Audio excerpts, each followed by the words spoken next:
what are the differences in how you approach artery disease in men and women, if there are any? It turns out women are not just little men, right? Like there is very unique aspects to this. I think the biggest thing is hormone replacement, and hormone replacement's complicated. Medicine has dropped the ball on this. I remember distinctly when I was in medical school, eons ago, and it was like, well, every woman goes through menopause should be on Premarin at the time. Like it's good for your bones, it's good for your heart. Then the women's health study came out, which was a flawed study, but not recognized as much at the time. And then it's just this whole backlash like no woman should be on hormone replacement therapy through menopause.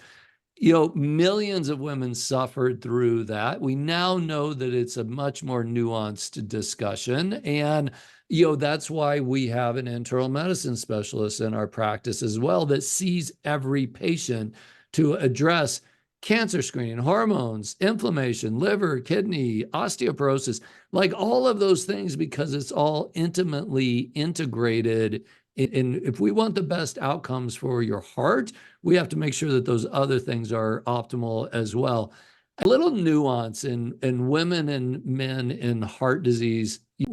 We use the word heart disease. What the real thing that we're talking about is artery disease. Atherosclerosis is the medical term for that.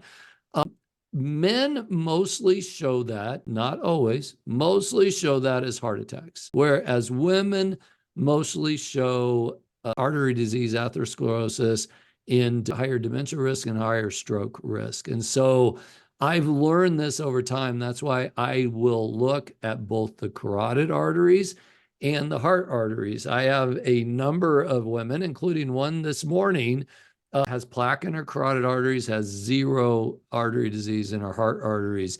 So there are unique differences in that for sure. That's why a personalized approach is even more important in gender issues.